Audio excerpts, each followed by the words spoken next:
Welcome, ladies and gentlemen, to the Barrels and Buckets channel here on YouTube. I'm Travis Turner. That distinguished looking gentleman to my right is Lindy Suiter, the Racer Insider. Glad to have all of you guys with us. Certainly glad to be back with Lindy. And for those of you that know both of us and have been around for a while, Lindy obviously started the Racer Insider. That's going back 30 years now that he began to chronicle a team that he has been a fan of for over 60 years. I believe he's pointing to some of that great history on his office wall there. That's the first one. Lindy joined me on the Travis Turner Show back in 2008, and it's amazing to think about the fact that that was 17 years ago that we got started, but really came in at a great time in Racer basketball history. We got to do a lot of different things together, covering some championship teams, some great players. There have been a lot of great eras in Murray State men's basketball, but that was a particularly golden era that we got to run through. We did that on the show for 9 years. For a year after that, we did it independently. We did the Racer Insider Show ourselves as we finished out Ja Morant's great 2-year run at Murray State. So a lot of great memories. And what we're going to do here on the Barrels and Buckets channel is we're going to bring back some of our old friends on the show. My friend Ed Chapman is going to join me to do some stuff on coaching and player development at the youth and high school level. We'll bring back our old buddy Brad Burns for a lot of that. Brad is now a very successful coach at PRP, the baseball coach there at his alma mater in Louisville. For those of you that are Kentucky Wildcat fans, my old buddy Scooter Pascal will be back as well from time to time to talk about the Wildcats. But for Racer fans, here's your guy. He's the Racer Insider, and he's also transitioning. Lindy, we're going to make you the Racer Historian. That really ages me, Travis. I know, but 60 years as a fan, brother. Yeah, that's true. Going back to, I guess, 64 is when I, first went to my first game. So, yeah, we're talking about pretty good time period, 61 years. Well, and Lindy, you and I were talking about this the other day. The neat thing about that for you is you talk about 60 years. It's so many great players. It's so many unbelievable atmospheres. It's so many championships. And I know you were a part of the group that put together the book on Racer history. And of course, those chapters keep being written every day. Of course, we're entering a new chapter now.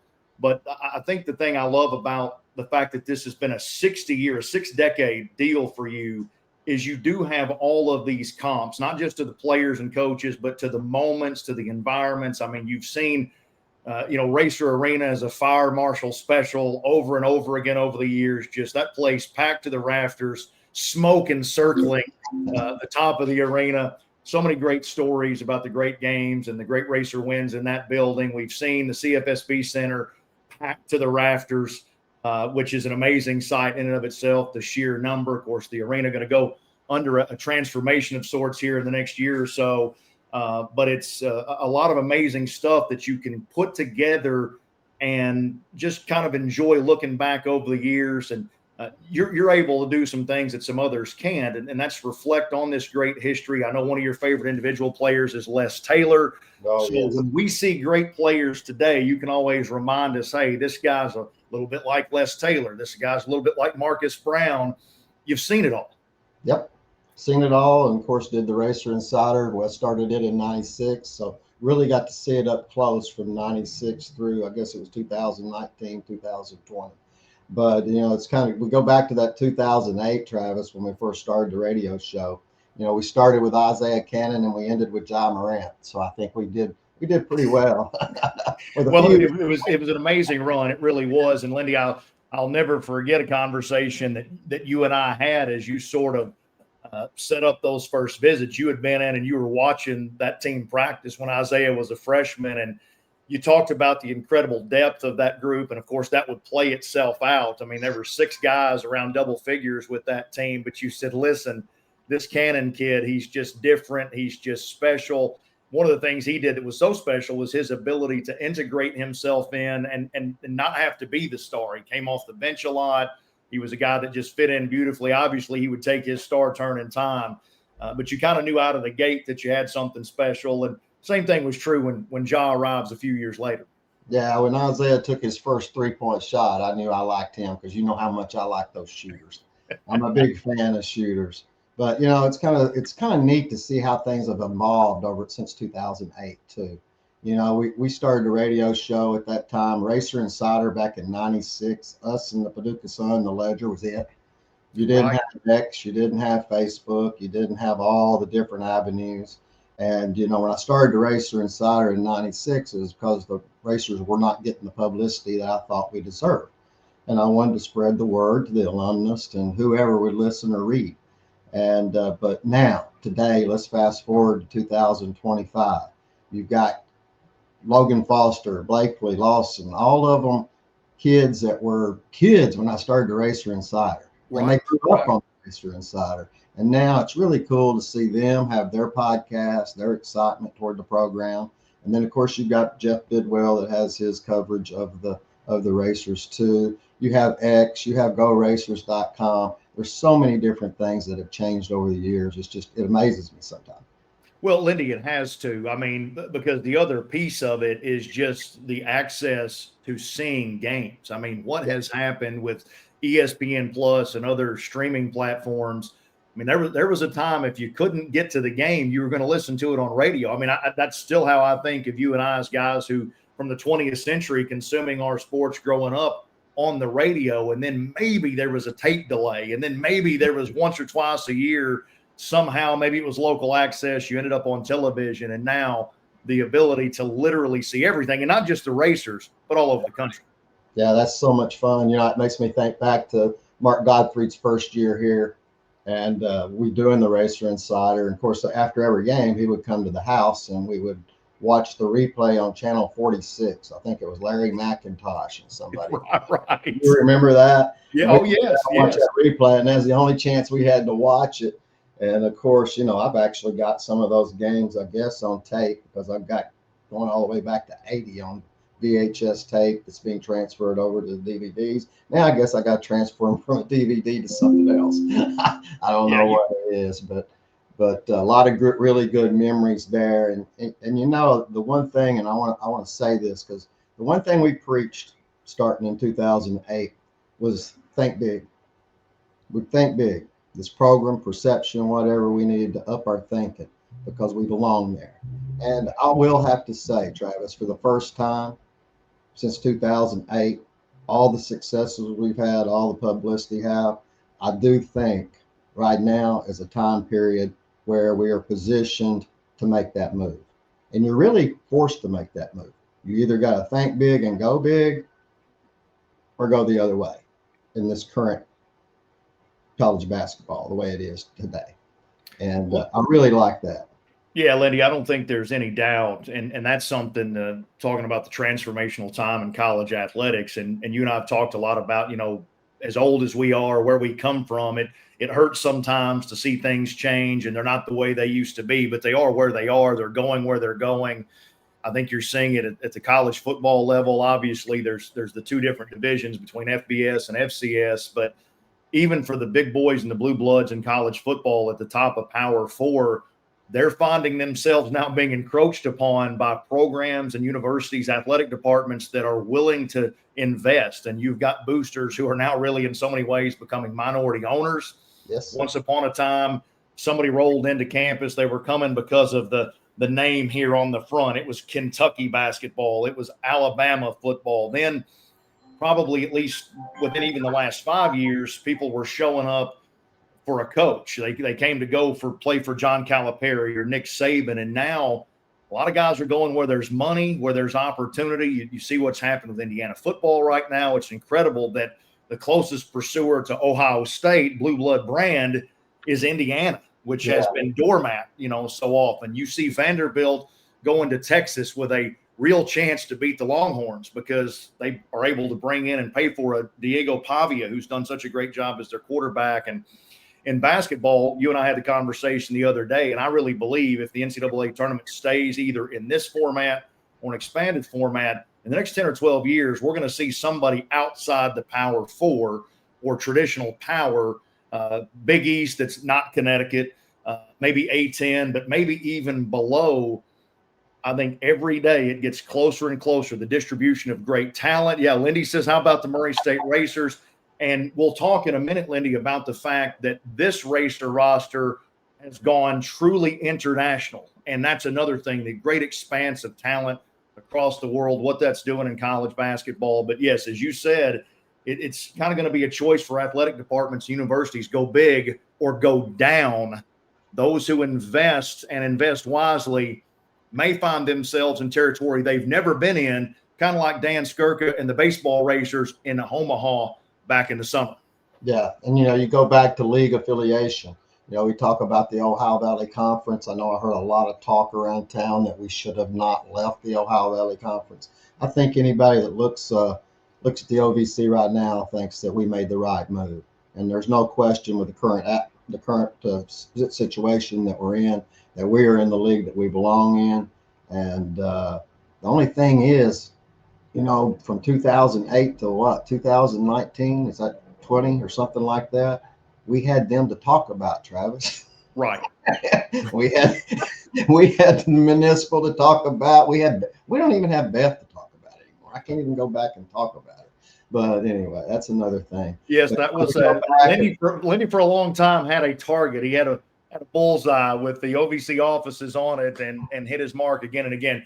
Well, Lindy, I think absolutely you're right about the need to continue to push and to grow. And I wasn't sure, but as you can see here, I'll get it up in the camera here if I can get it out of the sunlight. I'm wearing my women's basketball 2025 Missouri Valley Championship shirt, my wife's team, and I can testify personally just how much her program has grown based on the move and the way that it's caused them to change their recruiting, the kind of player they pursued, and certainly the way that they think big. So I think while it was tough in the early going, it's been terrific. It was necessary, and who knows what else may be out on the horizon. Well, brother, I'm going to shift us into the now here for just a second. I do want to acknowledge folks may have early in this saw you having to deal with some stuff off camera.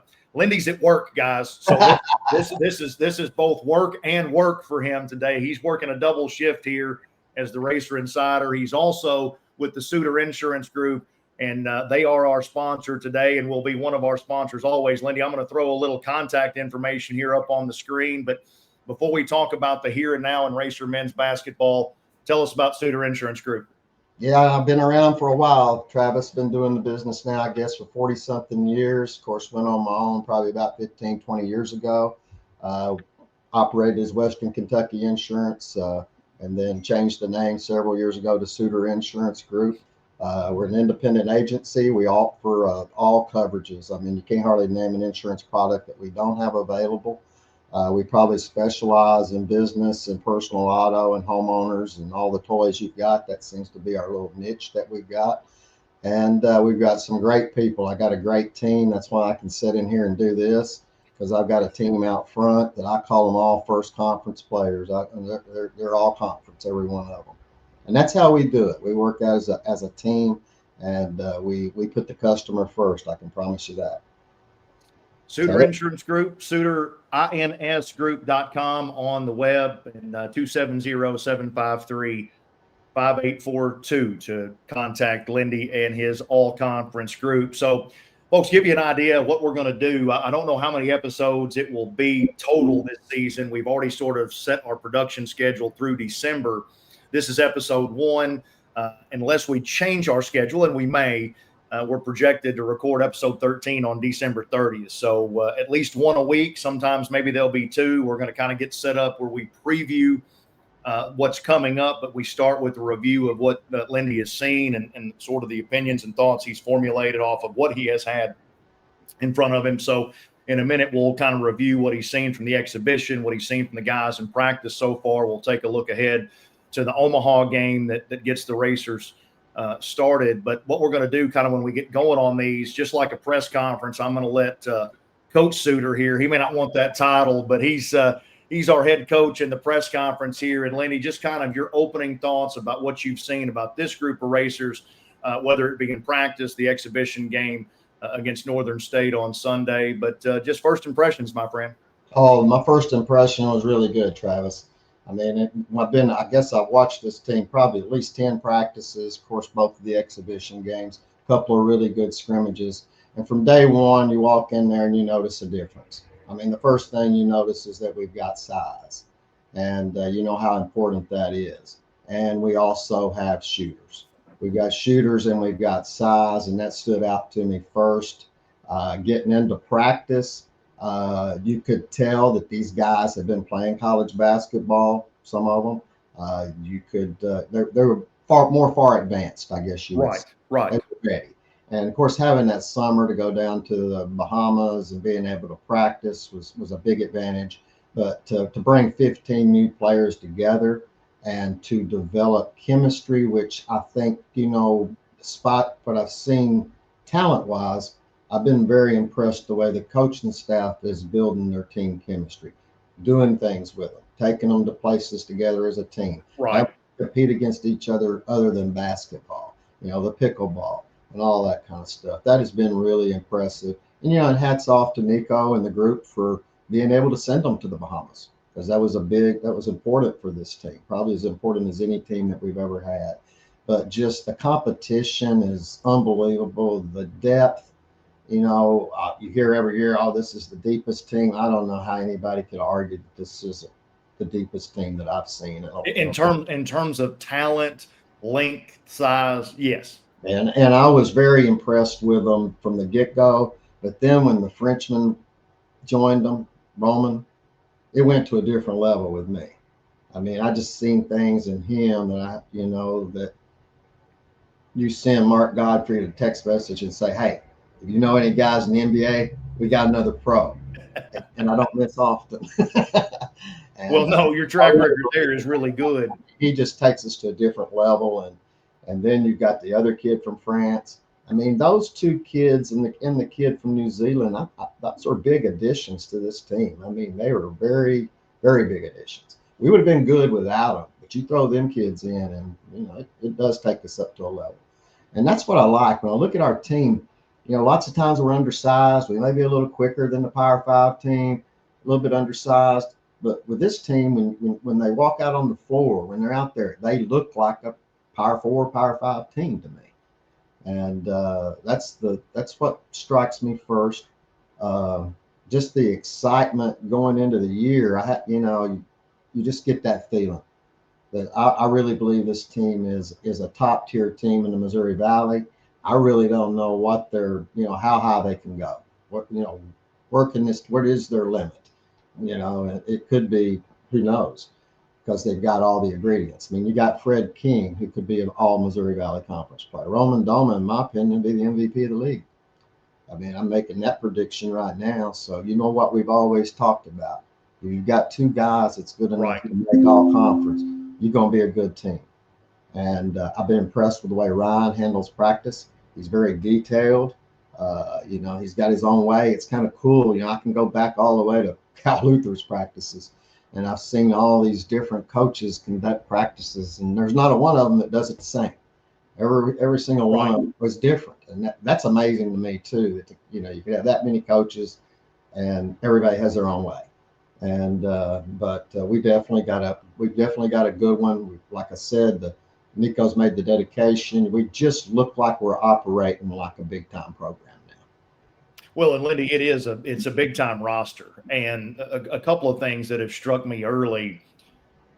The thing that impressed me about the exhibition game against Xavier, which the Racers ultimately won on the scoreboard, is they did not shoot the basketball particularly well in that game, but because of the size piece, because of whether it be college basketball experience, whether it be international basketball experience, you have guys that are prepared for the physical realities of high level basketball. And that is something that, as you mentioned, we have had some tremendously skilled teams over the years.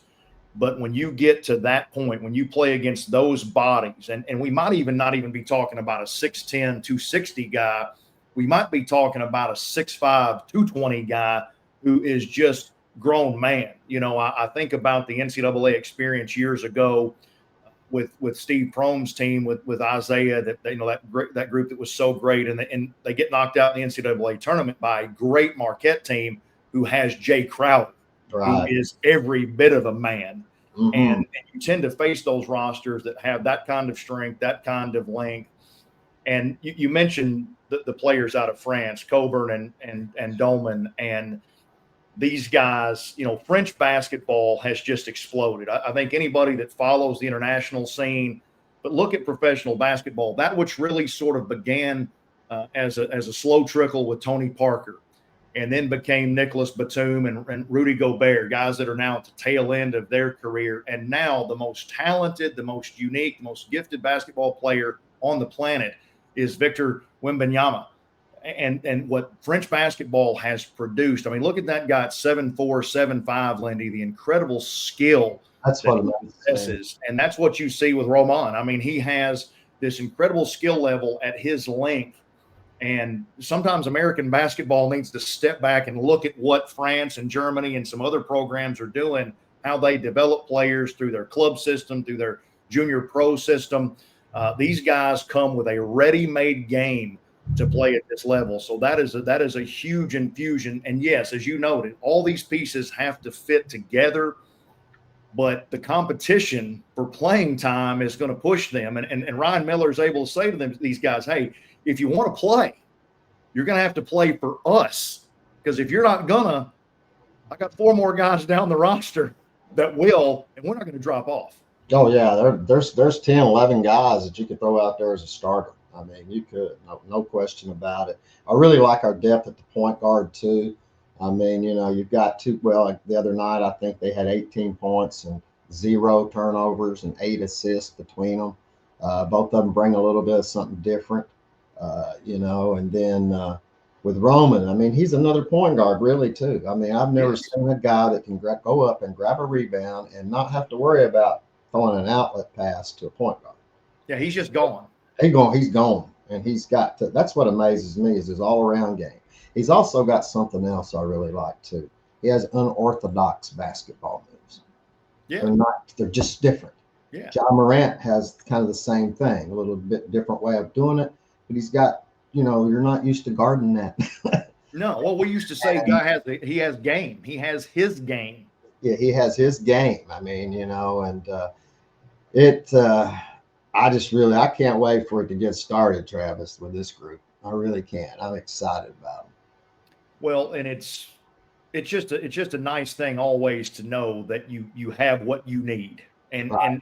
and obviously over time, Lindy and I had breakfast the other morning, and we were talking about preseason polls and rankings and things of that nature. And look, we have had this expanding and ever exploding conversational landscape. Most of it, thanks to the internet and all the platforms that people have, but there are studio shows just all across the board on sports networks. They got to have something to talk about. They need something from the jump. So here we go. That's just like we can tell you Omaha was picked second in the preseason in the Summit League. What does it mean? We don't know. No, we don't know. Maybe something, maybe nothing, but we're going to find out what. I mean, the book is going to be written. We're going to play the games. We'll find out.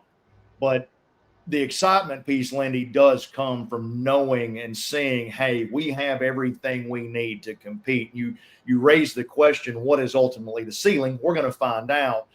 But because of the talent, the depth, the length, the strength that the club has, and again, the diversity of attack, this is going to be a team that at 3 levels, they can finish at the rim. They can get to the foul line at the rim. They have some guys who will be efficient in the mid-range. They've got guys certainly that can shoot it. Lindy's already mentioned how much he likes shooting. And I'll tell you a couple of stories on our prep, how before we even knew we were coming back. Lindy last year, he knew that I was looking at players, potential portal candidates, both for the women's team, also for the men, just some interesting players out there that were at a level that maybe they might want to go up. Maybe they could go up. Well, Lindy tells me one day, he said, hey, I watched this kid the other day from Central Arkansas, this Lane Taylor. Work some tape on this guy. Tell me what you think. And so I get into the system and I start looking at some of his game tape and looking at his numbers. And I was like, holy cow, this guy's legit. This guy is legit. He's got great range. He's quick. He's tough. And he's got some swagger to him. This guy thinks he's good. Right. I said, so we'll keep an eye. So really interesting to see Lane end up here, excited about his future. And then another guy I had found, I got really enamored with watching Division II Washburn out in Kansas, the Washburn Ichabods, and they play some of the best offensive basketball in any division in college basketball. and I noticed this 6'5" wing guard for them, a kid named Braden Shorter, and I just loved everything about how he shot the basketball. He's a guy that really gets into his legs pre-catch. He's got a quick release, one of the most prolific three-point shooters in Division II. And Lindy, what I've found in looking at players at the level below, a lot of times people will go, well, how does it translate? How can you translate the Division II film and numbers into Division I, especially at Missouri Valley and up? And I said, well, here's what I've found. The one thing that absolutely translates is unguarded catch and shoot shooters. Okay. So I'm going to give you a comp for Braden Shorter. For those of you that followed the Missouri Valley last year, Drake obviously was led by Bennett Sturts, a guy who's going to be a pro, unbelievable player. He was an unbelievable player for Ben McCollum at Division II Northwest Missouri, player of the year last year. And Sturts is just a different kind of athlete. I mean, he's a great basketball player, but great athlete. But they had a three-point specialist named Mitch Mascari. Lindy, when he was a junior at Division II Northwest Missouri State on unguarded catch and shoot threes, he was 42 of 76. Ooh. That is 55.3%. Wow. That guy's a shooter. That's a great shooter. Now, he didn't shoot it that well for Drake unguarded last year, but he was 29 of 67, 43.3%. Open shooting. If you got people who can create open shots, that plays. The Racers are going to be able to get open shots for Braden Shorter. For him last year at Washburn, he was 55 of 132. That's 42% on unguarded catch and shoot.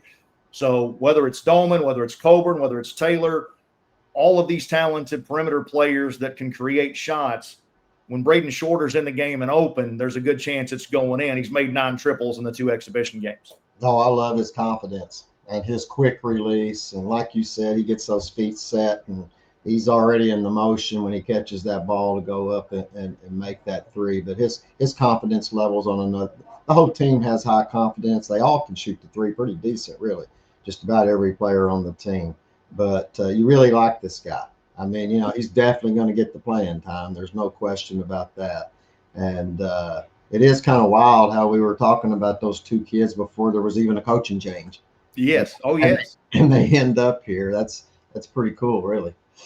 Well, it goes back to the resources that we have to be able to see, to be able to track. And obviously, you've reached a point now, Lindy, where the portal is concerned. Every coaching staff, I think, has to have at least a couple of people from day one who they are dedicated to looking around and preparing for that reality. Because, you know, people keep asking me, and of course, we've so far been incredibly fortunate with my wife's women's program and you know, with what she's built there. We haven't had the departures, and I'll add yet, and hopefully we don't lose our great pieces, but there's a chance we do. But Rochelle recognized very quickly the potential impact here. And when you look at the championship we won last year, 3 players, Ava Learn, Trinity White, Hallie Polk, we don't bring those players in from Purdue, from Butler, and from Bradley. We're not in position to win that championship. As great as Caitlin Young was, as terrific as Haven Ford has become, those portal pieces. And part of getting in the door and getting those pieces, yes, money's going to matter. You've got to be able to get in the ballpark there, but building those relationships quickly. And if you can be first through the door. And so I think that's why staffs have to be doing their research. They have to be aware of everybody. Yes. And it's so good to me to see them pulling players from any different level, and the recognition. And Sturts is a great example. This guy is an All-American candidate now at Iowa. And just a couple of years ago, he's at Division II, Northwest Missouri State. There's great talent all over. Oh, no question about that, Travis. We've seen enough Division II teams come in here and play, and every team always has one guy you say, man, we could probably use that guy. Yeah. I mean, there's a lot of talent out there, and like you said, all the I guess the analytics that are going into it now, which you and Mr. Chapman are experts at. I'll call you. You call me a historian, I'll call you an analytics expert. I'll take it. But yeah, big pieces. You know, the point will be interesting. You know, with the way we're doing things, how we stepped up with our NIL, the revenue sharing. I think a point that is not thought about enough is, and I don't mean this in any disrespect to any of the other sports at Murray, because you do have to have some, to be competitive in our league, right? Right. But if you really look at it, the men's basketball team is probably the only real professional team that we have here. Yes, in terms of the resources The poured in. resources Yeah, and absolutely. all that. So you can focus your energies kind of on that, because we're winning. But now we're going to have to pick it up in baseball, women's basketball, some other sports to stay competitive in our league, as far as NIL money, revenue sharing goes for those sports. No question about it. But when you take a school like Western Kentucky, and I can throw several of them out, you can even throw the Power Five in there if you want to. When they've got football, that's FBS, Right. they've got to treat that sport like they treat their basketball sport. Yes. Well, and I And we do mentioned the to you. football too, but not at the same level that you have to do there. Right. You know what I'm saying? And so that kind of puts us an advantage, I think, there. Number two is, if we have the revenue sharing, we have the people coming to the games, we have the sponsorship. They're doing a fantastic job of creating revenue on the renovation of the arena with the loge boxes they've added. I'll tell you the truth, when he told me how many they were putting up, I said, no way. And my goodness gracious, I think they've sold 40 something of them. That's just unbelievable, really. And then you throw the banners in there with it. If you've got both, like Kentucky, they got both. Murray on our level, we've got both. When you got both, you really got an advantage. Well, and you just see it catch fire. And of course, the fan base is ready to catch fire again. And you and I talked the other day. One of the things that we saw with Rochelle and her team, their run last year, of course, we had the good fortune. The women's tournament had shifted to Evansville. And, the amount of support there, especially in the semifinals and finals on the weekend against Drake and Belmont. I mean, that's what we've seen racer fan bases do in Evansville back in the OVC days. I mean, you give them a great product, the building is going to get full, and the fans are going to travel. Yeah, that's one thing I'm looking forward to. I'm looking forward to playing on the weekend in St. Louis. I'm ready for all those other Missouri Valley Conference schools to see what the Murray State Following is really all about, because they've really not seen it, because we've been stuck kind of in the end of the week, not really a weekend. A little bit difficult to make that travel, a little bit more difficult than it is to go to Evansville. But I guarantee you, if we're in the hunt, they'll show up. Yeah. It's if you haven't been to that tournament, it is a really good conference tournament. It really is. I mean, that there's 4 or 5 schools that support like Murray does. Right. Whereas in the old OVC, it was us. It was Right. just us. Well, there's 3 or 4 fan bases in this league. It's just like the Racers, and that makes it cool. It almost gives it a little NCAA tournament regional side feeling, actually. Sure. Well, and again, it's a fan base that and all fan bases do, but it's a fan base that becomes invested very, very quickly and at a very high level when winning is in play. Yes. I mean, you look at the support that Racer Baseball got at Ole Miss. That was cool. In Durham against Duke, and I believe you made the trip to Omaha, didn't you, my friend? Oh, man, I'm so glad I did. I almost didn't. And I went, and I'd always heard the College World Series was something special to go to. And it definitely was, especially having your team participate in it was unbelievable. But just the atmosphere around the ballpark, all the families, all the kids. I told Circa, I said, when he came back on the bus, I said, you made me feel like I was 14 years old again. Yeah. That's how I felt at that baseball stadium. And I was a kid again. Because, baseball is one of those sports, the best time is youth baseball. Yeah, when you're growing up, sure. Growing up. And that's when your love for baseball is really strong too, So I just really had enjoyed it. And boy, how much publicity we got from that. I love all the improvements that's going on at the baseball stadium. And hosting that Missouri Valley Conference tournament is a big deal. It is a big deal. And that's a big economic impact to this community. And before we leave, because I know I can get carried away, but the economic impact that this town feels from Murray State athletics, I don't know how you measure how many dollars are spent in restaurants and different things, but it's huge.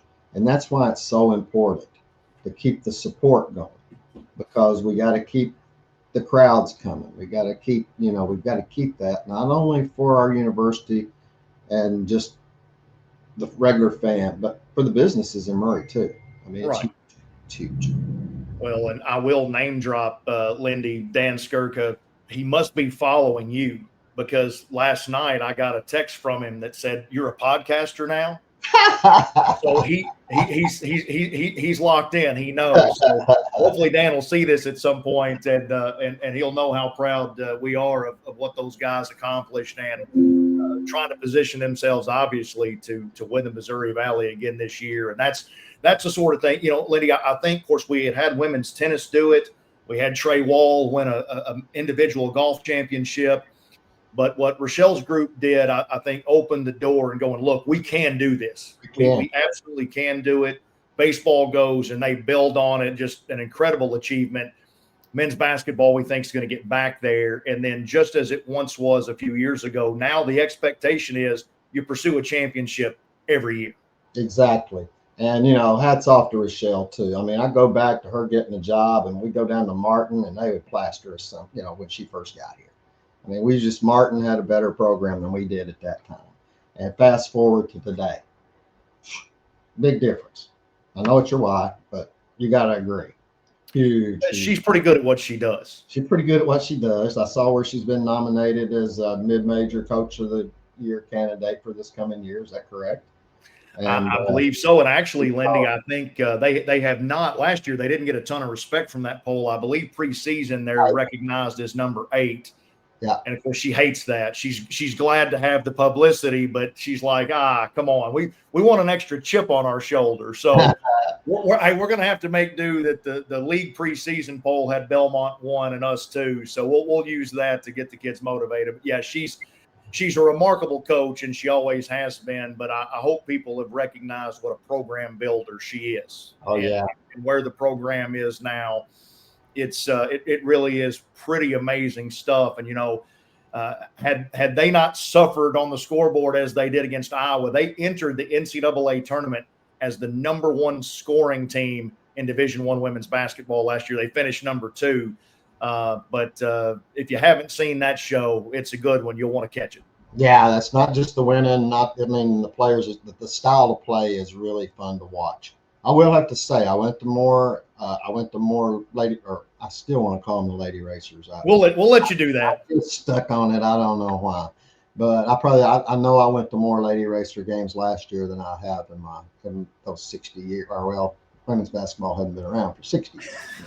Or how long it's been around, and a lot of it is the style of play, and of course it's winning. And of course Rochelle's one of my favorite coaches, always has been.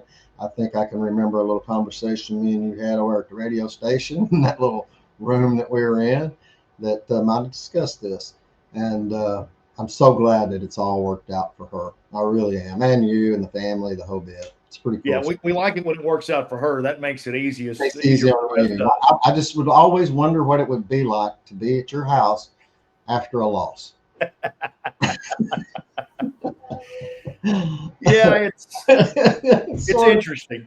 It's interesting. The good thing is we're built for it. We both knew what we were getting. Competitors. So and hopefully we'll keep the losses at a minimum. Lindy, real quick on Omaha, the opponent coming up next week as they start in the field of 68, that marathon going on in Sioux Falls, South Dakota, getting college basketball going. Omaha, a great year last year. They were great in the Summit, 13-3. They won the conference tournament, ended up in the field as a 15 seed, had a tough time with Rick Pitino's St. John's Club, of course. But they return a lot of experience, and I think that's why they're preseason second in the Summit. I will say the losses they sustained, though, are significant. Markel Sutton, who is their leading scorer and rebounder, 19 points, 8 rebounds a game. He's not there. J.J. White, their second leading scorer, nearly 14 points a game and led them in assists with 140. They do return Tony Osborne, who is a first-team All-Summit preseason pick, 12.1 points a game, a 39% shooter from deep, 86% at the line, so a guy that can really stroke it. Second-team preseason selection, Jashawn Glover, all-defensive team last year. He can also make the three, but athletic on the wing at 6'5". Several portal additions for them. Maybe most interesting to me is 6'10" Julian Margrave. He comes from South Alabama, missed last year with a leg injury, but 2 years ago, Lindy, he actually at 6'10" led South Alabama in three-point shooting, made 51 threes. So he's a 6'10" guy who can stretch the floor. Yeah, Omaha's. I mean, that's one of those schools that you around here you don't think much about, but they're a really good basketball program. I did hear. I guess I think they beat Drake in an exhibition game last week. I'm not really for sure. By the way, I love these games that we're getting to play in October. Oh, absolutely. I mean, in front of the fans instead of the secret scrimmage where I have to get in an elevator and act like I'm a janitor, sneak up to the president's office and sweep the floor and watch through the window. I didn't do that. You have potentially snuck into a few over the years. Janitor. All right. I'll leave that part out. But you mentioned it, and that has been great, especially in an era where continuity, you're trying to put teams together on the fly all the time now. The summer trips, the October exhibitions, it does accelerate growth a great deal. Yeah. And speaking of that, I don't know who all played. I had to look at stats, but I saw where the preseason favorite Illinois State got beat 100-65. I think it was by Northwestern. So I don't know about that one. I've been kind of suspicious about that Illinois State pick from the get-go. Where did they finish last year? I think they were middle of the league. Middle of the league. They got the same players back. It appears that's the strength of the vote. Yes. Well, I hope that they improved a lot. Well, and that's another reason why the preseason game, which was always difficult, has gotten so hard because so many rosters are new. Just because certain guys are coming back, there's no guarantee there. As I mentioned with Omaha, the two guys they lost, two really good players.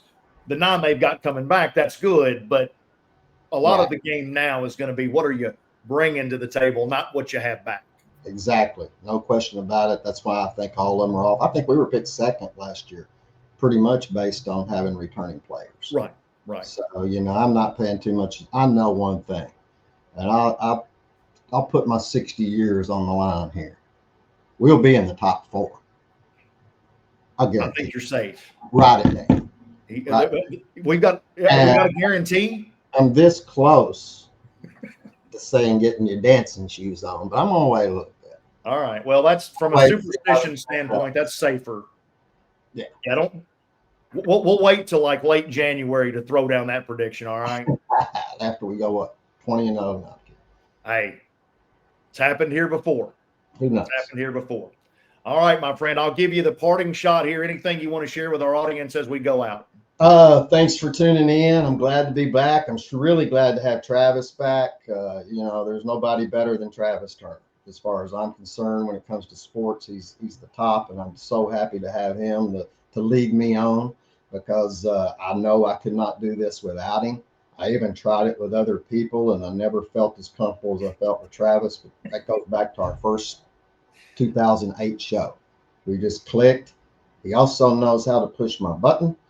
And when there's maybe a controversy or something like that, he knows how to get me going. And I know a lot of you love to hear me get going. So let's just hope we don't have a whole lot of that this year. I will say this about both of us, although these many years down the road, you can see all of the gray now. I've got mine covered.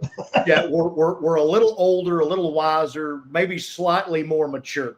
But maybe. But we're passionate. He is a great show when the Suiter blood gets going, just a little. But hey, let's just hope this is a fantastic year, and we'll have to work really hard to find that button because what we like best is a happy Lindy when we roll in to talk about what's going on with the racers. Yeah, no question about that. I think there was times during the radio show where you might have got a call, and I said, "I got a stomach ache this morning."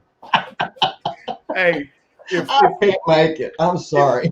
If we could tell everything that happened off air in the studio or via text over the years, we'd have a pretty good book. Oh yeah, it would be good. It would be a good one. There's been some good stuff because there were a few days back in our radio days when certain topics would come up and I would just Lindy was to my left in those days in the corner of our little studio and he'd be going just. Like I got nothing. Don't even go there. So we'll have to prep that so I know where not to go. So you don't have to give me hand signals here over our stream. But It is great to be back, and one of the great things about this for us is I think we're as much brothers as anything else anymore, but a great friendship that developed from this. And one thing about Lindy, those of you that know him and those of you that will get to know him, he loves this. I mean, what's his agenda? He absolutely loves Racer basketball. It was passed on to him from his dad. It has been shared with his brother over the years, passed down to all the family. And it's more than a hobby. I mean, it is part of you at this point. Yes. Oh, no doubt about it. It's been part of the family, part of my life since I was born. I didn't have no choice. I had to dislike Kentucky for a long time, and I had to love Murray State. The Murray State thing was easy because real quickly, my granddad had a service station on the corner where Rally's just closed down. It was a Pockets, and I was a kid there, and that was the gas station where all the coaches used, all the players. My granddad would hire players. He had Bill Mancini, Tom Moran, Don Funneman, all working for him. I was not allowed to charge any of the players or the coaches for gas when I was working there. I think the statute of limitations has run out on that. I don't think gas was about 90 cents a gallon then anyway, so it wasn't no big deal. But I just grew up on it, and I think that's why it's become more like family, because all those coaches and players were our family as I was growing up. My dad was a young dad, so Don Funneman was his best friend back in the 60s. So they were running around together. One of Murray State basketball players who had come from the Army, so he was a little bit older. But we'd go over to their houses as a kid after games, and they'd have beer. They drank my beer. Sometimes celebratory, sometimes as consolation, right? That's right. So seen a whole lot, and really unbelievable. I was thinking about it the other day. The memories are just they'll flood your brain. I mean, there's so many of them. If I go back and I just concentrate on the 60s alone, just from that kid standpoint, right? Seeing Herb McPherson, I guess, was my first really player that I thought, man, that dude's really good. Now Jim Jennings and them, I was 6, 7 years old, so I was just kind of right.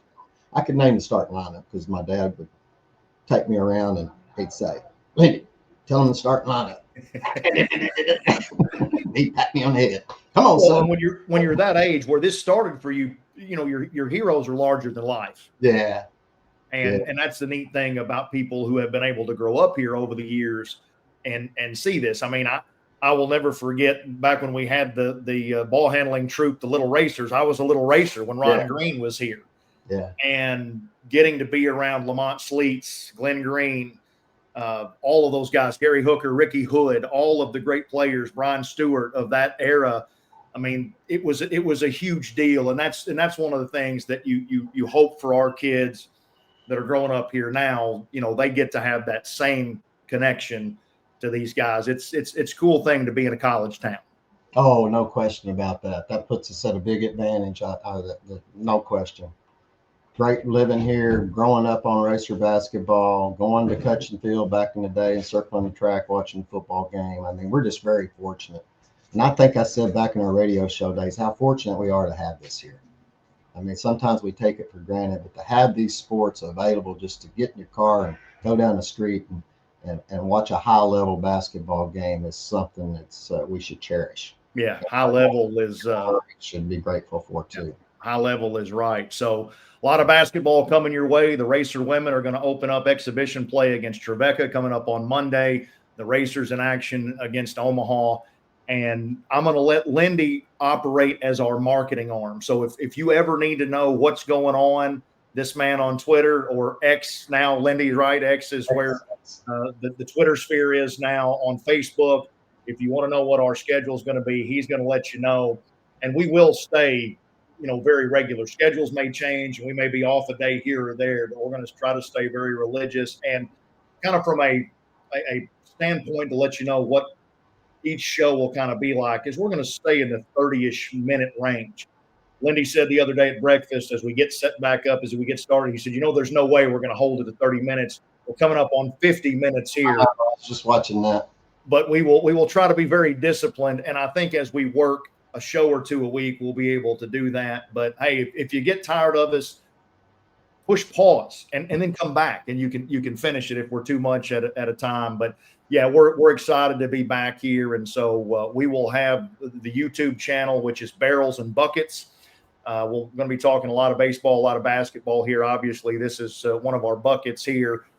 But Lindy will have the link to it for you on both X and on Facebook. So we'll get to you.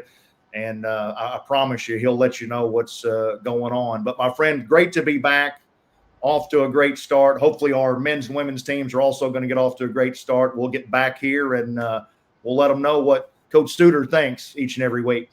I can just tell you this, Racer fans, jump on board now. Don't wait. Get your tickets. I promise you it's going to be well worth it. And make sure you make the Lady Racer games too. Get out there and check them. What a fun. They play the way my favorite style of basketball is shooting that three or taking it to the rim. Either take it to the rim or shoot the three, and make that game fast and get a lot of possessions in. And it's just going to be a fun year. I'm excited. I'm glad we've got this sneak preview of them that we've got going to build some more excitement. But it's a team that's been built like no other, I think, that we've had. I'm not saying it'll be the best team we've ever had, but I promise you they'll have a chance to win it, and we'll have a good time this year. A lot of cheering going to go on. Lindy, we haven't I'm done going to be this. in a sling, though, Travis. I'm going to be in a sling. How am I going to handle that? You're going to be careful. Referees are very lucky this year. You're going to be careful. No big gestures after the shoulder gets started. I will injure myself. Hey, maybe it'll just be you're controlling your excitement because things are going so well. That's right. All right, we haven't done this in a while, but the last two words are always yours. Your signature sign off. Go Racers.